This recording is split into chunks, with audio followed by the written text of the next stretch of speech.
question now, did Manuel Pellegrini deserve more respect from the Man City fans? Now, you were both talking about this prior to us filming, about how they didn't stay around at the end of the game to give him a proper send-off.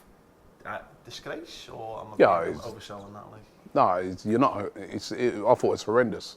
I was at the game yesterday, and to be fair, the City fans were very loud. You know what I mean? They were really behind their team. It's a fantastic atmosphere in there. I know they're really disappointed because of the result, and it means that they might, it's out of their hands to get top 4. But for all of them to just go, you know what I mean, and nobody there to say, thank you to a guy that he won in the Premier League, he got into the semi-finals of the Champions League, and not in forgetting this season how he's been treated pretty badly. You know what I mean? They announcing that, you're out of a job at the end of the season. He stayed. He's tried his hardest I thought that was really bad. It was really, really bad that the City fans didn't stay till the end and say, thanks to this guy. I was really surprised. Bear in mind, he's their second most successful manager ever.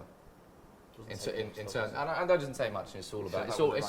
It's all relative, but it is pretty disgraceful how he's been treated. He won a trophy this season as well, didn't he?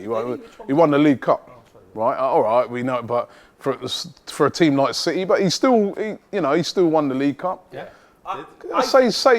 Show the guy some respect. Massively at Man City before we start. I think he's failed massively. Now, going back to Everton, I think he's been talked about Everton. I wouldn't want him at Everton. I think he's failed massively, but he still deserves the respect of those fans to just hear him out. Because it wasn't like he was clapping; he was actually doing a speech to say goodbye. Yeah. And that's terrible that they didn't give him the respect. No one there. Hang around. Do you not think he failed this season though because of the Guardiola announcement? But I think he's I think he's. Listen, I think it's part of a bigger thing now. I think the days of Premier League clubs being able to compete on Premier League front and Champions League is over. Yeah. Financial fair play has seen an end of that. Now, whether that changes with the relaxation of financial fair play, but when they played Real Madrid last week, that was awful.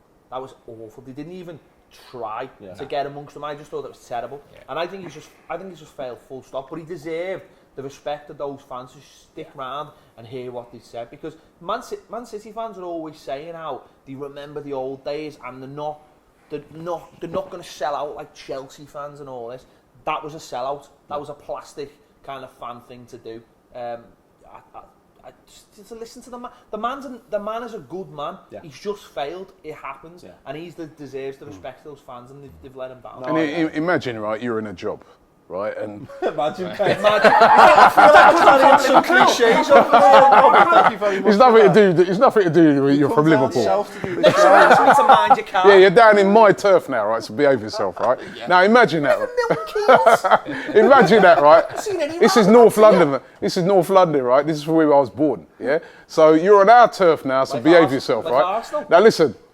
No, imagine you're in a job, right? And say that again. I know you're in a job. And somebody says to you that, end of the year, we've got a replacement for you. What's your commitment going to be to that job? And he still stayed committed to that. He still got into the semi-final. He still bought them a trophy. I thought that was disgusting what those fans did yesterday. I agree with Ped so much as I don't think his transfer policy's been great. I think they've underachieved for the money they've had available to them and the quality of players they've had. But that being said, he's not left them on bad terms, has he? He's not screwed them up. He's not that for me they should have at least stuck around to say thanks. But it's not just that though. It's the other thing. The club seems to be set up in the right way. The kids got into the Youth Cup finals again. Ironically, they played Chelsea. The whole club seems set up. Is it? But it seems set up for Pep Guardiola, doesn't it? Because you know the thing, Pep, right? The scenes are all his men, aren't they? Massively aged team. Like they're spine. Oh, it is. I think apart from Kevin De Bruyne, you're talking behind the scenes in terms of. The club behind the scenes are fantastic, but the actual team on the pitch. Do you know the thing? You know the thing, Ped, right? You see all these teams, and everyone says, "Oh, it's set up great. It looks great." But how many? Iheanacho. That's the only kid that's come through. The only kid. This is a very young. Like this is a very young setup, isn't it? It's only just happened. Yeah. I mean, you must have seen. With the stuff that goes.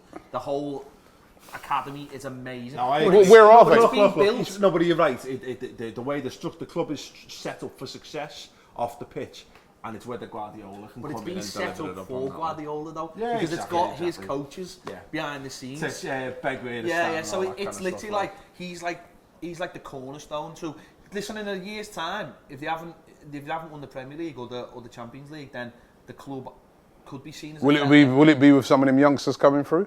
Answer the question there that Robbie's just posed in the comments below. We're going to have to move on. We've got one more topic this week, and it's about Daniel Sturridge. Stay tuned.